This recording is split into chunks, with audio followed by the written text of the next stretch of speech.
বিগত কয়েক বছর যাবৎ 31st নাইটে কিছু উগ্র উচ্ছৃঙ্খল ব্যক্তিরা বিভিন্ন জায়গায় তারা সমাবেশ করে সেখানে পটকা আতশবাজি এবং বিভিন্ন কিছু ককটেল ফুটে জনমনে আতঙ্ক সৃষ্টি করে। শুধু এখানে শেষ নয়, ঢাকা শহর জুড়ে এবং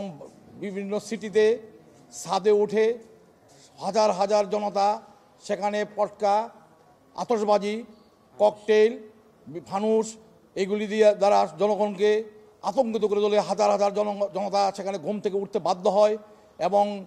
বেশ কিছু সংখ্যক রুগী এবং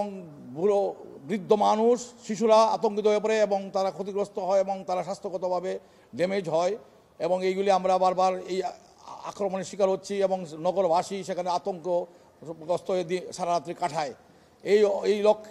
এটা বন্ধ করার লক্ষ্যে আজকে আমরা মহামান্য আদালতে একটি রিট দায়ের করেছি। সেখানে আমরা চেয়েছি যে এইটা বন্ধ করার জন্য কোনো রাত্র 31st নাইটে রাত্রে 10টার পর থেকে কোনো গ্যাদারিং, এই উদ্দেশ্যে কোনো গ্যাদারিং কোনো সমাবেশ করা যাবে না, তা নিষিদ্ধ করা হোক।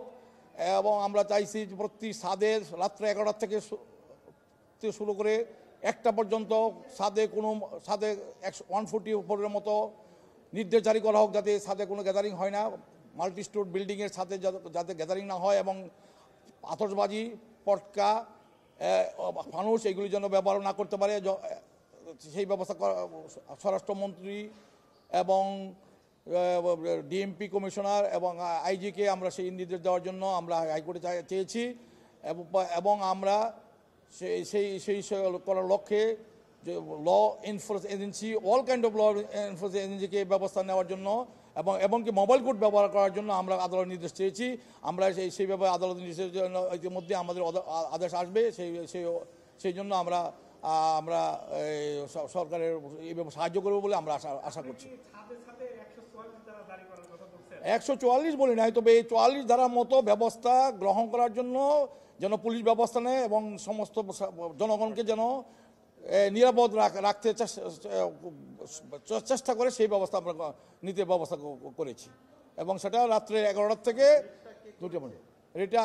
আমি নিজে অ্যাডভোকেট আশরাফুজ্জামান আমি রিড করেছি রাত্রে 11টা রাত্রে 1টা পর্যন্ত, এই 2 ঘন্টা কোনো সাহায্য ব্যবহার করতে পারবে না, সেটা এই উত্তর আমার কাছে নাই। ফুটানো এবং ফানুস এবং এই ধরনের যন্ত্র এবং এই ধরনের শব্দ দূষণ যাতে না করতে পারে, ইয়াতে শুধু মানসিক ক্ষতি হচ্ছে না এবং গত বছর রিপোর্টে দেখা যাচ্ছে